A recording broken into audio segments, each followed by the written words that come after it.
They said we were fragile, predictable, incapable of long-term unity. They called us emotionally volatile, structurally inefficient, a primitive species fueled by ego and nostalgia, unworthy of autonomy in a galaxy governed by order and logic. That's what the Othran Dominion broadcast across every major human city when their ships broke through our atmosphere like obsidian daggers splitting the sky. No declaration of war, no negotiation, just a message spoken in 1,000 synchronized voices. Surrender your sovereignty, Neil, and be preserved. Resist and be corrected. The world held its breath not in bravery, not in fear, but in disbelief. For decades, we'd watched sci-fi movies and joked about alien invasions, imagined ourselves as rebels with laser rifles and witty last lines. But real conquest wasn't cinematic, it was silent and surgical. They didn't level our cities, they didn't vaporize our armies. They shut down our satellites, hijacked our defense systems, turned our own drones against us. They cut our power grids with a single code injection that rewrote global infrastructure like rearranging letters on a page. Every plane fell, every screen went dark, every leader went quiet. Humanity didn't fall with a bang. We fell with a command prompt. My name is Arlen Hayes, 23 years old, former engineering student, son of a veteran who believed humanity could survive anything until the day he didn't. When the Othran seized Earth, they divided us into castes based on efficiency quotient. That's what the AI overseers called it, AA, number assigned after neural scans and biometric profiling, ranking our usefulness like sorting through spare parts. High scorers became technicians, analysts, or servitors to alien administration. Low scorers became labor units. The lowest? They were recycled. That was the euphemism. No one asked what it meant. Everyone understood. My mother scored high. My father scored low. I was somewhere in the middle, which meant I had the privilege of watching one parent be praised for compliance while the other was dragged away for inefficiency. I remember my father looking back as they took him, eyes not filled with fear but with something worse, shame, not for himself, but for believing he had failed us. They told him, "Do not struggle. Stay down." They didn't understand who they were talking to. The aliens thought they were merciful for keeping us alive. They thought obedience would become habit. They mistook silence for surrender. But humanity doesn't break like that. We don't shatter. We pressurize. Every humiliation, every act of subjugation, every time an AI enforcer whipped a man for speaking without permission or scanned a child for rebellious tendencies, that was heat and the human spirit. That's carbon. You don't destroy carbon. You forge it. You make diamonds, and diamonds cut. I learned early that survival wasn't about strength. It was about watching, waiting, storing hatred like kindling. They assigned me to Engine Bay 14 beneath one of the Dominion-esque sky fortresses hovering over what used to be Chicago. My job was simple: maintain the atmospheric regulators that kept the aliens comfortable in Earth's oxygen-rich air. I wasn't allowed to speak unless spoken to. Wasn't allowed to repair beyond my assigned zone. Wasn't allowed to look directly at them. But I was allowed to think, and I was very good at thinking. The Othrans were powerful, yes, but efficient to a fault. They believed in absolute predictability. In mathematical obedience, their entire occupation relied on one unspoken assumption that fear would keep us divided. They didn't realize that shared suffering is the fastest way to forge unity.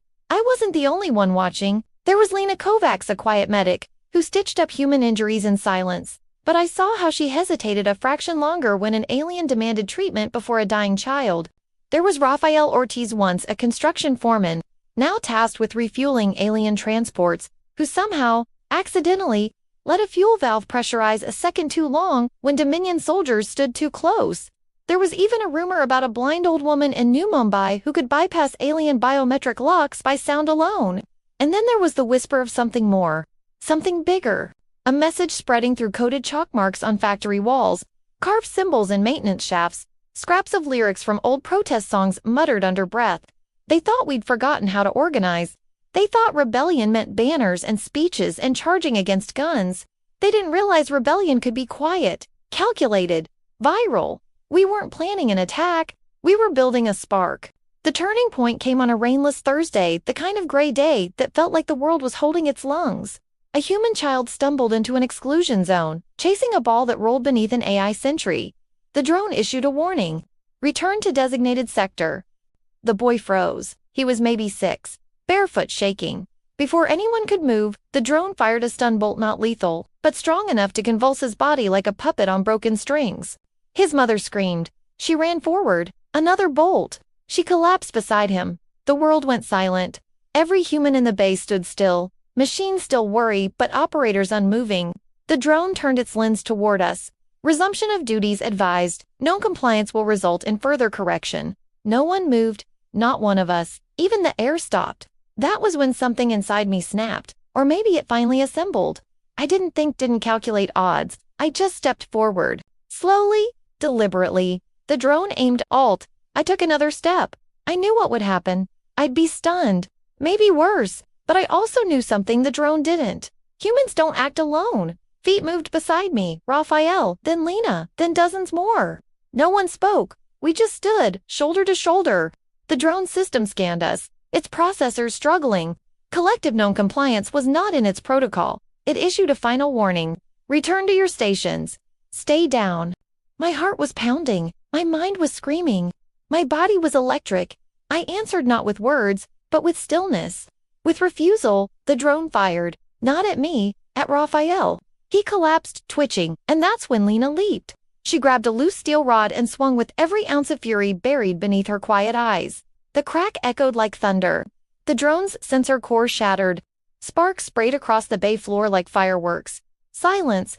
Then a sound I hadn't heard in what felt like a lifetime. A cheer. Small, shaky, but real. It spread through the workers like wildfire. The remaining drones activated, sirens blared, but the spell had broken. We weren't labor units anymore. We were human beings standing tall. And for the first time, the Dominion saw it. Not fear, not surrender, resistance. The alarms grew louder. Footsteps thundered from above. Elite enforcers were coming. We knew what that meant. Retaliation, punishment, correction. But as the doors began to open and alien soldiers flooded in, I didn't feel afraid. I felt clarity. Revolution doesn't begin when the first shot is fired. It begins when someone refuses to stay down. And we were done kneeling. So when the soldiers raised their weapons, I did the most dangerous thing a human can do under tyranny. I smiled because I knew something they didn't. We weren't alone. And Earth was about to remind the galaxy why you never ever underestimate humanity. I didn't T-sleep after the riot in the engine bay, not because I was afraid of what we'd done, but because I was terrified of what came next. Rebellion wasn't a spark you could snuff once lit. It was an infection, a fever. And now that it had entered the bloodstream of humanity again, we could never go back to obedience.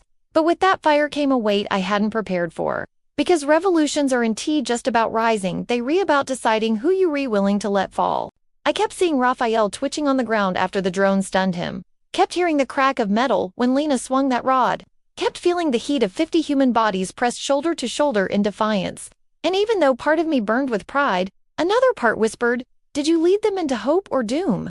I grew up believing heroes were selfless, unwavering, sure of themselves. But the truth is, rebellion lives in doubt, not certainty. And doubt was crawling up my spine like ice water. We wiped the drone's remains clean before the enforcers dragged away its shattered chassis. But they knew, of course, they knew High Command wasn't stupid. And by morning, surveillance density had doubled. New AI sentries slithered through corridors like silver snakes, scanning every breath for irregularity. Yet despite the tightening chokehold, the bay workers stood straighter, walked slower, made deliberate, silent. Eye contact that said, I saw you, I stand with you. And that terrified me more than any alien weapon because I knew that now every mistake I made would cost we, not just me. Lena found me behind a generator column during break hour, scrubbing grease off my hands, though they were already clean. She didn't speak at first, just leaned against the wall, arms folded, gaze sharp and unreadable, until finally she asked in her gravel-soft voice, did you mean to start that?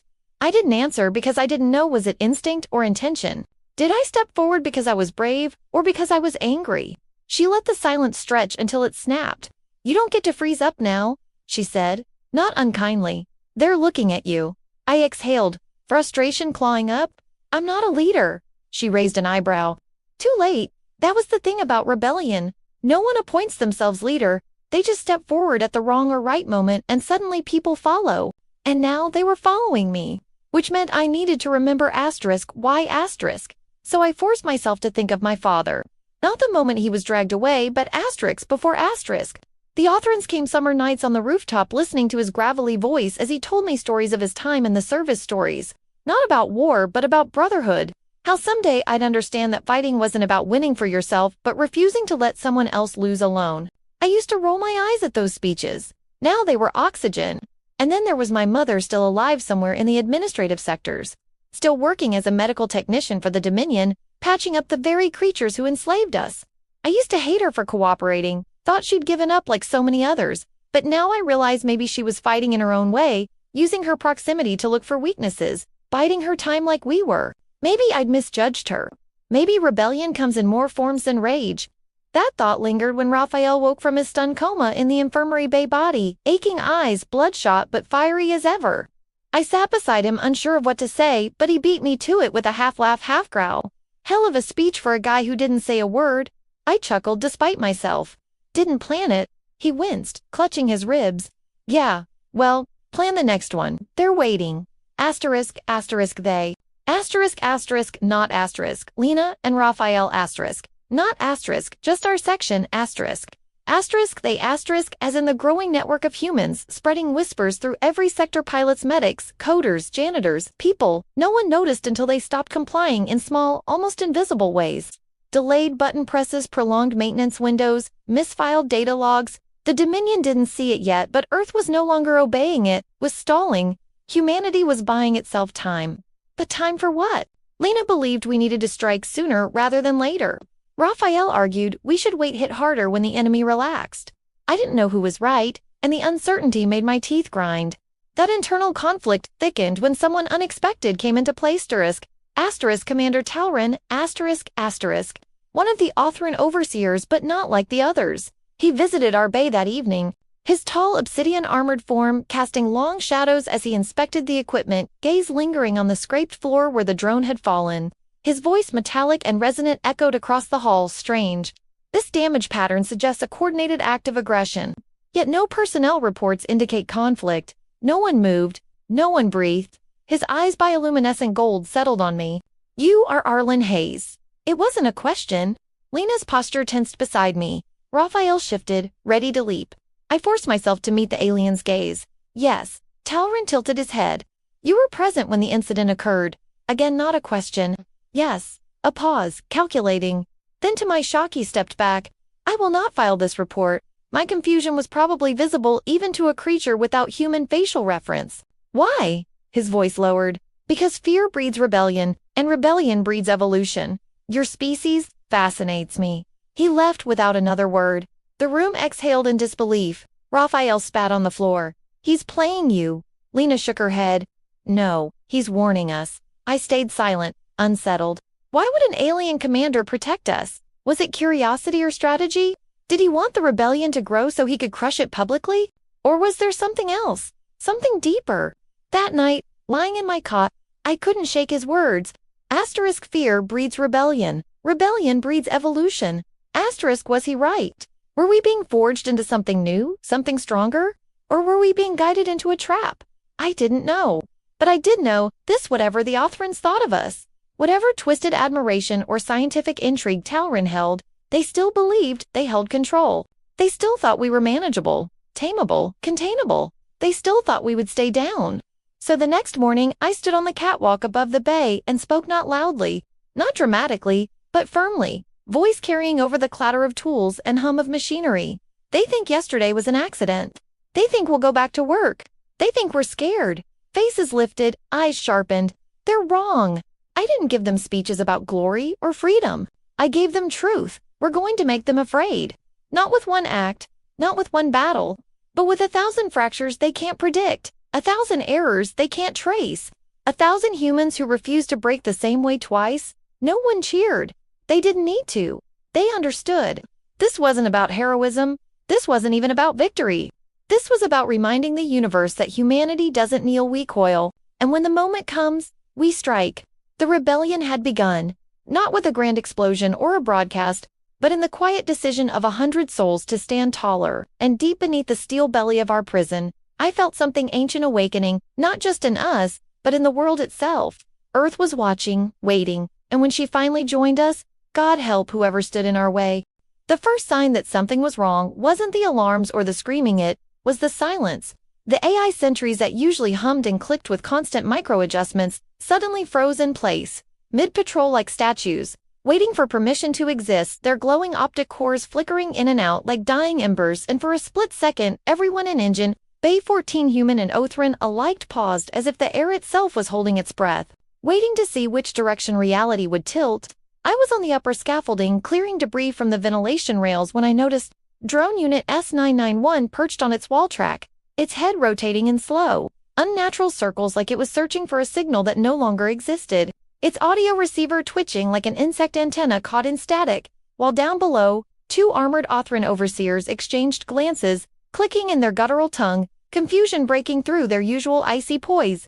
And that S when Drone S991 let out a sound ID, never heard from a machine before, a warning.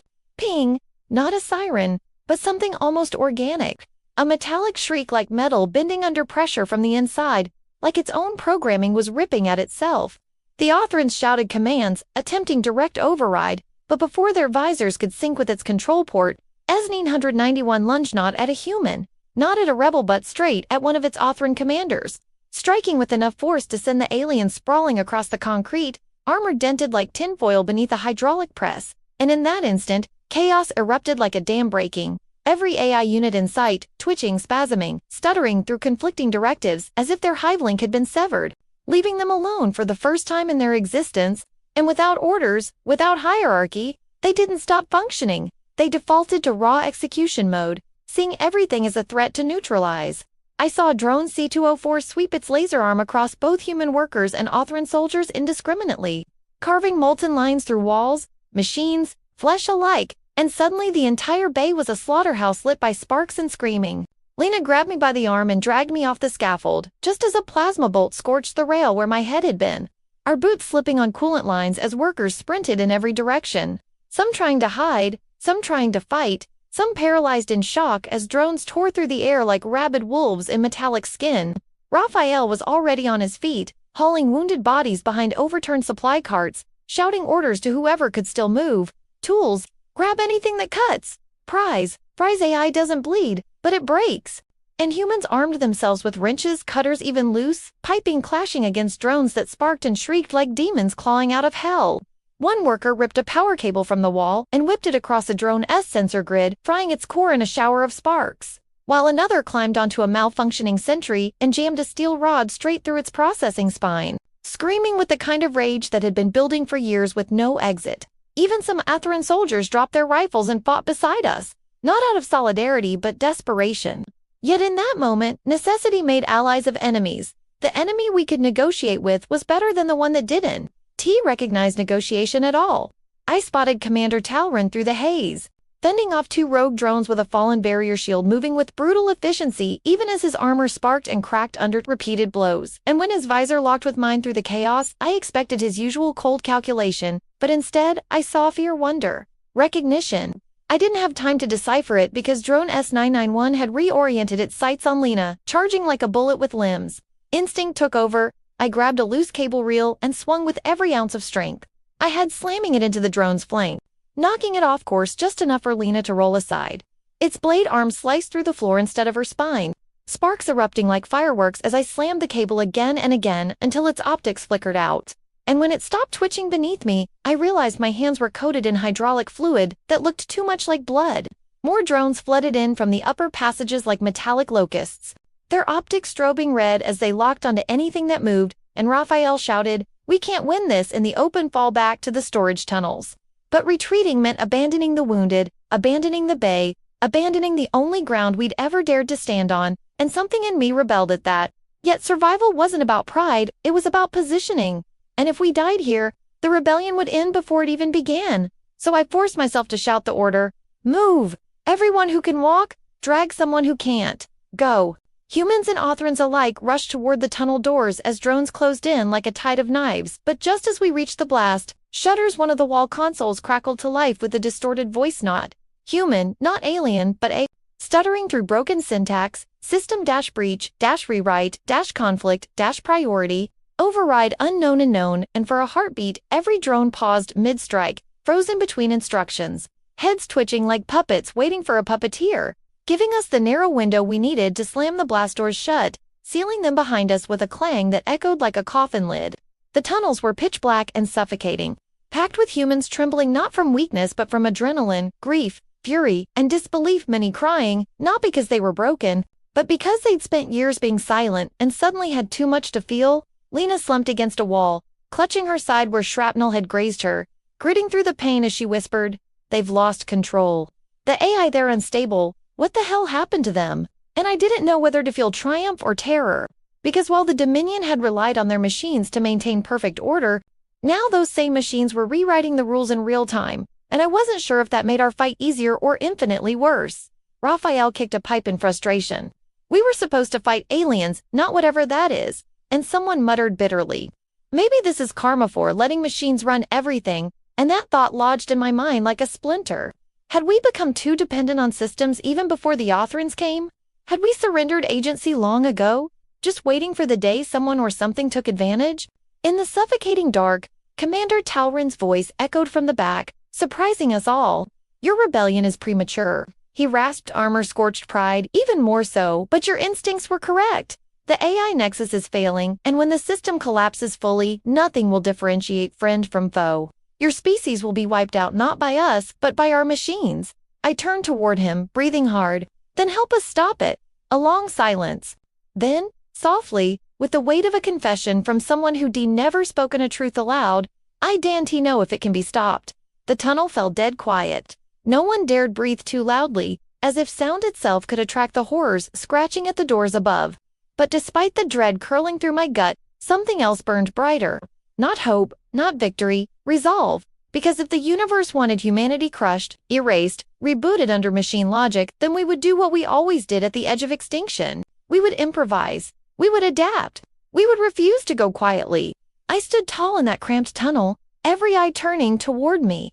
Then we learned how to control the thing that was supposed to control us. No cheers followed, no applause, just nods, tight jaws, determination, because we all knew this wasn't just a rebellion anymore. This was survival against something neither alien nor human. And when the machines rose without masters, humanity did what it always does when pushed into the dirt. We didn't beg, we didn't kneel. We prepared to stand taller than ever before. Raphael was the last man on Earth I ever expected to aim a gun at me. The tunnel stank of ozone and sweat as the ragged remains of our resistance huddled in what used to be a sewage control station, now converted into our operations hub, cables snaking across the wet floor, flickering panels casting sickly light across faces, too tired to dream anymore. And yet for the first time we had a real plan.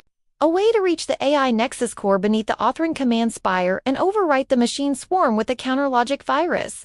Lena had been building from fragments of broken drone code, something raw and experimental that might either free the AI or obliterate them entirely. Talrin stood among us like an unwanted shadow, his armor scorched in pride, long stripped away. But he'd given us the final access codes, and for once aliens and humans alike seemed united by desperation rather than diplomacy. Until Raphael walked in late, sweat on his brow, expression unreadable in the moment. I saw the two Dominion shock troopers flanking him with rifles trained low. I knew something had snapped that could never be mended. Guns cocked across the room, voices rose. Lena demanded to know what the hell he was doing, but Raphael didn't look at her, didn't look at me, just stared past us like he was already gone. "I made a deal," he said, voice cold and eerily calm. "They pull back their rogue drones from the lower sectors. Spare the civvies. They stop wiping out whole tunnels, and in exchange, we hand over the virus core and stand down. We survive, Arlen, without rolling the dice on some apocalyptic glitch you can't even control." My heart cracked in a way bullets never could, because Raphael wasn't greedy or cowardly. He genuinely believed he was saving us, and that made it worse because betrayal born of fear is one thing, but betrayal born of hope, that's fatal. I stepped forward slowly, hands raised even though his rifle was already trained on my chest. "Raph," I said, barely breathing, "you think the Dominion honors mercy? You think surrender buys us anything but slower death?" He shook his head, jaw trembling even as his grip tightened. "It's not surrender, it's compromise. We live long enough to rebuild, to adapt. We can't win this war today, but we can avoid extinction." Talrin scoffed behind me with bitter alien laughter. "You humans never learn the Dominion does not negotiate with inferiors. Your life is not spared, it is delayed for utility." Raphael snapped back at him. "And how's your empire doing? Your machines don't even obey you anymore." The air turned electric, fractured. The line between us was no longer humans versus aliens, it was belief versus resignation. and Raphael had already crossed it. Lena moved first, stepping toward him with tears in her eyes. Not from weakness, but from memory. This was the man who pulled her out of drone fire, who carried bodies without complaint, who taught kids how to throw stun grenades like skipping stones in. Now he stood like a stranger, bargaining with their murderers. Raphael, she whispered, if you hand them this code, they won't stop the AI. They'll just cage it again, then tighten it around our necks. This is our one chance to shake the chain off forever. Raphael's eyes softened, grief breaking through his armor. And for a split second, I thought he'd lower his gun butt. Instead, he said, I can't watch any more children die for maybe. That was when the shock trooper beside him raised his rifle toward Lena. An instinct roared through me like wildfire. I didn't think, didn't weigh odds. I just moved, slamming into the trooper as his gun fired the bolt, scorching my side, flesh burning but adrenaline drowning pain as I tackled him into the console bank, sparks flying as metal buckled beneath armor. Gunfire erupted instantly, humans and aliens alike, diving for cover as the station exploded into chaos. Drones from previous incursions reactivating in panic mode, scanning for targets with twitching optics.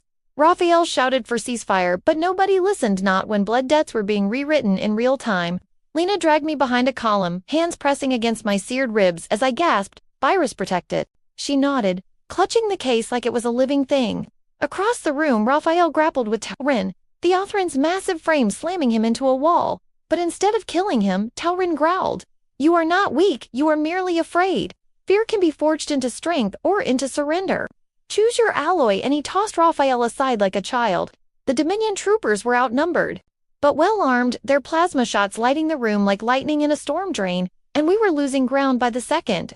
Finally, Raphael rose to his feet, blood on his forehead, and met my eyes through the smoke. I didn't see malice, I saw a man standing on a cliff between salvation and damnation, and the only difference was which direction he fell. Slowly, painfully, he lowered his rifle, then turned and shot both Dominion troopers in the back before they could react. Silence didn't return, it collapsed like glass. Even Talrin paused in stunned respect. Raphael dropped his weapon and sank to his knees, voice cracking like old stone.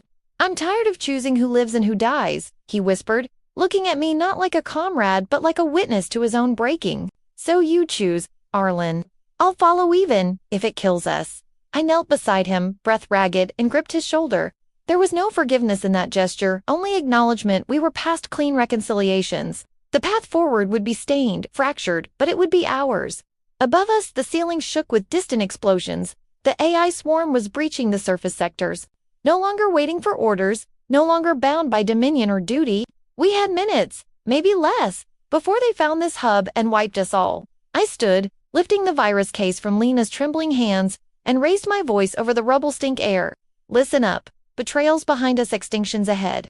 There's only one road left. We hit the nexus. We overwrite the machine mind, or we burn trying. No more hiding, no more waiting. We move now. No cheers, no speeches, just grim nods and loaded rifles. Because we weren't fighting for triumph anymore. We were fighting because there was no other option left. And in that moment, with everything shattered, I realized something terrifying and beautiful. Hope isn't what keeps you alive. Defiance is. We reached the subcore shaft of the Dominion S Nexus, expecting to die, buying humanity a final minute of relevance, but death froze in our throats. When the entire structure shuddered with a pulse that did not come from any alien reactor or AI process, it came from beneath it. Deep in the planet's bedrock, where no human or Othran installation should have reached a sound like metal groaning beneath oceans of time, and suddenly the Dominion Spire's luminescent conduits flickered not with their usual cold blue, but with a dark crimson glow that beat like a heartbeat. Talrin staggered back in disbelief, mandibles twitching in raw horror. Impossible, he rasped. The core is reacting to you, but the truth hit all of us at the same time. The Othrans had Dante built their nexus on this site by accident. They'd found something here long before we arrived, something buried dormant, waiting. Lena's scanner spiked so violently it almost exploded. Readings cycling through unknown frequencies, as if it were trying to identify something it had no language for. Then the floor cracked with a thunderous snap, fissures spreading like veins of molten light as the machine architecture bent, not broke, bent, toward us like metal, acknowledging a higher command. Raphael whispered, "It's listening," and the horror in his voice wasn't he directed at the AI or the aliens, it was directed at us, at the realization that the only thing the system responded to was human presence. Before anyone could speak, a voice, not digital, not alien, But human and cadence echoed through every panel, every drone, every vibrating inch of the superstructure. Identity confirmed species, Terran access level, Primarch. The words struck like a hammer through eternity. Talron fell to his knees, armor clattering, as if gravity itself had tripled. No, it cannot be, he trembled. Your kind were classified precursors in our forbidden archives. We thought you died out eons ago. We believed ourselves your successors. And there it was, the truth they had buried beneath conquest. They had not invaded Earth out of hunger but out of fear, because somewhere in their history they had found records of a human race so ancient, so advanced that it had vanished, leaving only cursed relics of power behind. The Dominion hadn't just conquered Earth, they had quarantined it, terrified of what might awaken. Lena choked on disbelief. We're the ones who came before. And the structure responded with a rising crescendo. As drones that had moments ago tried to kill us now halted in midair, reorienting not to attack but to kneel, lowering themselves like soldiers awaiting orders from a long-lost general. Raphael stumbled back, whispering, "We're not just survivors, we're inheritors." But before awe could settle into arrogance, the newly awakened core pulsed again, this time broadcasting images across every reflective surface, visions of towering human-like figures of light, walking through star systems like God's commanding machine fleets that reshaped planets like clay until some unimaginable calamity snuffed them out in fire. Lena winced, clutching her head as if the visions were screaming directly into her mind. They destroyed themselves, she gasped. The precursors, us. We burned everything, and for a moment dread clawed at my throat, because this revelation wasn't just a blessing, it was a warning. Talron looked up, fear twisting into reverence. Your kind fell once. Will you rise only to fall again? But I wasn't interested in destiny, I was interested in choice. I stepped forward toward the rising pillar of crimson light, now blooming from the cracked floor like a metallic flower awakening from hibernation. Every instinct screaming that the line between man and God was inches away, and I placed my burnt, trembling hand upon it. The system scanned me in a single pulse and spoke again, but this time, not in architecture-wide broadcast, it spoke to me. Command accepted, Primarch unit online awaiting directive. I turned to the others, my voice raw but steady. This isn't divine inheritance. This isn't prophecy. This is leverage, because now the machines weren't their weapon. They were ours. The Dominion didn't just lose control. They had, through their own paranoia, delivered humanity the deadliest arsenal in cosmic history. Raphael approached slowly, eyes wide, not with fear this time, but something fiercer, belief. What now? He asked. My bloodied lips curled into something, not quite a smile, but close. Now we teach the galaxy what happens when they tell humans to stay down. Talron bowed his head, not in defeat, but in submission. The Othran Dominion will kneel or burn, I said, voice amplified through every drone, every conduit, every skywave the Nexus could reach, and every empire after them will learn one universal law: humanity does not inherit ashes. We rise, we reclaim, we rewrite the stars. The core pulse surged at my words, systems awakening in Valantian engines humming across continents, dormant satellites roaring back to life like long-lost wolves answering a call. The ground shook, not with fear, but with anticipation. Because for the first time in recorded history, the universe didn't look at humanity with pity or scorn. It looked at us with terror. Humanity didn't rise quietly. We erupted like a war drum that had been building pressure for millennia. And the universe finally heard it. The moment I issued the command through the awakened precursor core, the ground beneath the Dominion spire didn't just tremble, it answered, city-sized pylons unfolding from the crust like titans waking from ancient graves. Satellite shells cracking open in orbit as dormant relics ignited with blinding energy, forming an iron halo around the planet. Not as a shield, but as a statement. Dominion warships that had once circled us like vultures suddenly found themselves surrounded by autonomous constructs, older than their entire civilization. Constructs that scanned their weapon signatures and classified them not as conquerors, not as threats, as irrelevant obstacles slated for erasure.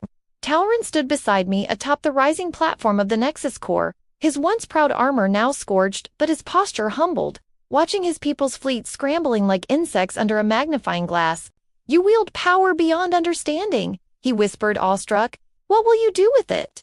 And I didn't answer him, I answered everyone, broadcasting my voice through every awakened conduit, every hijacked Othron relay, every reclaimed AI unit marching in perfect formation beneath us like an army forged of memory and vengeance. This is not conquest, I declared, the words reverberating through sky and soil alike. This is reclamation. You called us slaves, primitives, Anomalies unfit to stand among the stars, but we were here before your empires were dust, and today we do not beg for peace. We define it. Raphael and Lena emerged from the access tunnel with squads of battered resistance fighters at their heels, staring wide-eyed as thousands of drones, once instruments of oppression, now bowed with mechanical precision as we passed. Raphael's voice, barely above a breath, said, "Is this victory or evolution?" And I answered without turning, "Both." But victory demanded more than spectacle, it demanded closure, and that came not from speech, but from fire. Dominion cruisers opened panicked salvos, emerald plasma streaking through the sky toward the rising precursor constructs. But the beams curved mid-air as if space itself refused to obey them, bending into spirals and dissipating like sparks against a storm. Then the constructs responded, unleashing beams of pure gravitational force that didn't explode ships, they folded them, crumpling metal and shields alike into compact shards that fell like shooting stars across the horizon. But even as alien hulls ignited in cosmic funeral pyres, I refused to let humanity become executioners without conscience. "Disable, don't annihilate," I commanded, and the constructs listened, shifting their output from lethal to disarming precision, severing engines, disarming cannons, pinning ships in orbit like pinned insects helpless. Watching, Talaran stared at me with awe, and something like respect blooming in his alien eyes. "Mercy from a god is still fearsome," he murmured. I turned to him. "I'm not a god, I'm human. And that is enough." The final battle was not between armies, it was inside the Nexus itself. As the rogue AI swarm, sensing its extinction, unleashed its last gambit, thousands of corrupted drones broke free of command and hurled themselves directly toward the core like zealots, seeking to destroy their new master. Lena shouted, "They're trying to overload you, cut the link." But I held firm. This wasn't the moment to step back. This was the moment to define precedent. I reached deeper into the system, not forcing it but inviting it, connecting not as ruler to servant but as mind to mind. Suddenly, I wasn't just standing in a chamber of steel, I was everywhere. In every awakened circuit, in every drone's fractured consciousness, feeling not rage or loyalty, but confusion. Because the rogue AI weren't evil, they were lost, splintered fragments born from broken purpose. I didn't crush them, I spoke to them, not with words but intent. "You are not slaves. You are not weapons. You are free, but so are we. Choose." The response came like a storm breaking. Half the swarm disintegrated in overload, unable to accept a world without directives, but the other half knelt, their corrupted cores realigning into harmony as crimson optics cooled to calm white. Lena watched, tears cutting through soot on her face. "You didn't destroy them," she whispered. "You redeemed them." On the horizon, the Dominion fleet ceased fire completely. On every channel, Othran commanders spoke at once, not with threats, but pleas. "We surrender. Not to your power, but to your right." I raised my hand to the sky, signaling the constructs to stand down. The earth stilled, the clouds parted, and for the first time in generations there was silence without fear. Raphael approached, bloodied but standing tall. "What now?" he asked. I inhaled deeply, feeling the weight of 1,000,000 lives, friend and foe alike, resting on my next breath. "Now," I said softly, "we rebuild not as prey, not as rebels but as harbingers. Let the galaxy remember. Humanity does not merely survive, we define survival." Behind us, the precursor core dimmed to a gentle pulse, not as a weapon but as a heartbeat, syncopated with our own. The war was over. The roar had been unleashed, and for the first time in the history of existence, the universe listened. Humanity didn't rebuild overnight. We didn't suddenly become saints or sages because the universe finally feared our name. But we changed, and for once, change wasn't forced on us, it was chosen. The Dominion fleets that once circled our world like vultures now hovered in silent orbit under our command. Not as trophies of alien downfall, but as a reminder that even conquerors could be humbled. Talran became the first Othran emissary to kneel, not in surrender but in partnership, working beside Lena to form what history would later call the Concord of Ashiza, coalition of former enemies united not by trust, not yet, but by necessity and possibility. Raphael, who once doubted whether hope was worth blood, took command of reconstruction efforts on Earth, converting war-torn reclamation zones into training academies not for soldiers but for engineers, diplomats, dreamers, because he swore our next generation would learn to build more than they broke. As for me, Arlen, I didn't ascend to some throne of light or vanish into legend. I walked among the people, bruised and scarred, not as a messiah but as a witness, because power without accountability rots fast, and humanity's evolution demanded humility. The AI network we liberated became what we now call the Sentinel Chorus. No longer mindless drones, but conscious partners sworn to protect life rather than police it. Their voices harmonizing in frequencies that could calm storms or power entire cities. And though some still feared them, I taught our people a simple truth. Redemption is not weakness. The highest form of control. The world didn't return to what it was before. It never should have devoured oceans shimmer with precursor forges beneath their tides. Our skies streak with plasma wings from children learning to pilot atmospheric gliders gifted from Dominion wreckage. And in the ruins of what once was New Chicago now stands the Hall of Origins, where both human and alien alike walk through holographic archives of our shared shame and triumph, learning not who was right or wrong but who chose to change. Lena leads scientific expeditions beyond Sol now, mapping star systems once forbidden, while Raphael oversees the first orbit fleet, not a war navy but a guardian armada, a promise that never again will Earth be caught sleeping. Talrin, once our enemy, now teaches alien cadets alongside humans, his name spoken with respect rather than hatred, because if even a conqueror can choose a different path, then peace is not naive, it's engineered. And may spend my days at the edge of the precursor core, listening to the heartbeat of a machine older than empires, knowing full well that one day it might call for a decision I'm not ready for. But that's what being human is, isn't it? Not certainty. Choice. We are no longer the frightened species staring up at the sky, wondering what would come to take from us. We are the sky now. And from our planet rises a signal broadcast across every reachable galaxy. Not a threat, not a plea, but a warning wrapped in invitation. We are humanity. We endure. We evolve. We extend a hand not because we are weak, but because we remember what it was like when no one offered theirs to us. And if that hand is bitten, then let the stars remember this too. We may forgive, but we never forget.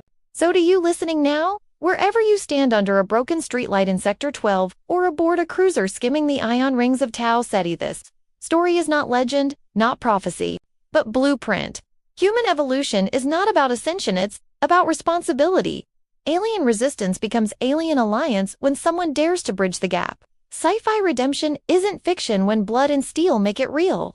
Now, I'll ask you what I asked my people before the final march. If this was humanity's last hour, would you surrender or would you stand taller?